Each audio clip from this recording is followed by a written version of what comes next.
Gonna look at Tesla today for the trade of the day for myself. At 8:30, I was looking at NIO. There were great shorts to the on the overall market, whether you're looking at the Qs or something like that Sean was doing. But if you didn't have a trade at 8:30, the question becomes, how do you react to the news after the open? So just to get the lay of the land here, when inflation ran a little bit hotter than expected, this is what happened in Tesla. 307. Breaking 300 in a matter of minutes. Now, this is a 3-minute chart here.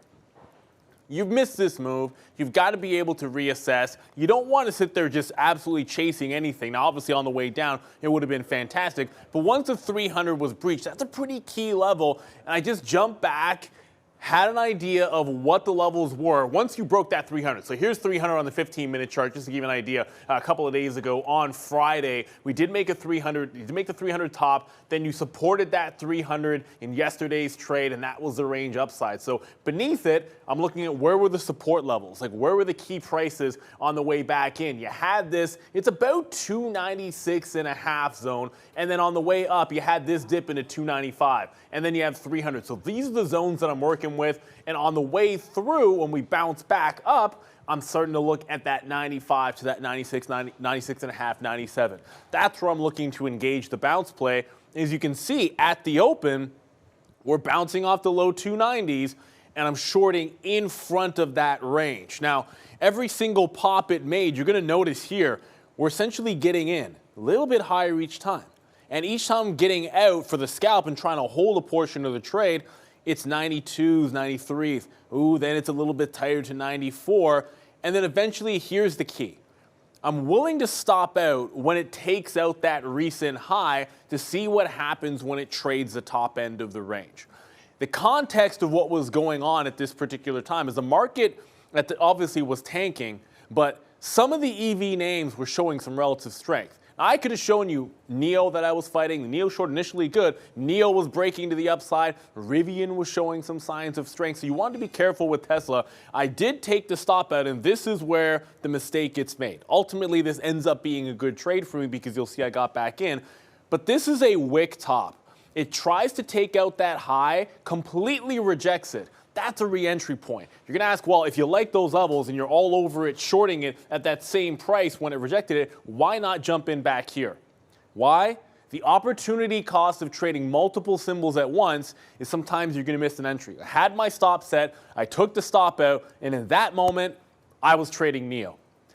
And when Tesla was a better short, holding the bottom end of the range, when relatively speaking, NIO was like testing highs, I'm shorting off the highs there, I could have just jumped right back into that Tesla trade right away and had not just these shorts, but more shorts in here, made my Tesla day even better. But I missed that trade. I don't chase it. Stay disciplined. Work back in only where we like it in our zone, that 95 to 96 half.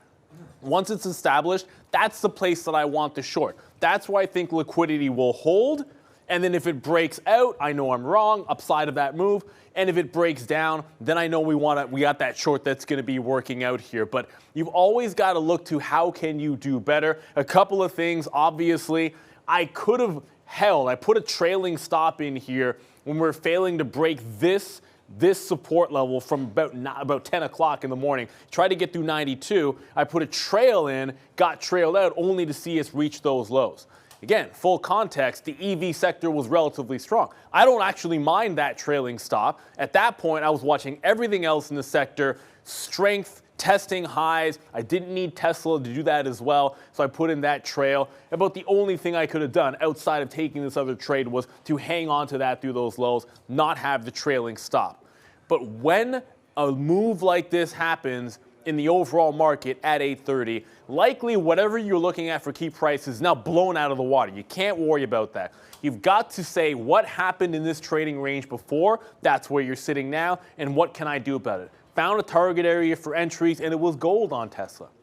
If anything, I should have just been trading it more aggressively than I was and not messed around with a couple of other stocks. So this is your trade of the day. It is Tesla. I could have shown NIO, and we'll talk about some of those other opportunities out there. But lots of learning to be done when you have a number like this at 8:30, moving the markets and expanding these zones. As always, Trade of the Day brought to you by Day Trade the World, where you can trade like this and many other opportunities. Best day trading platform and firm in the world.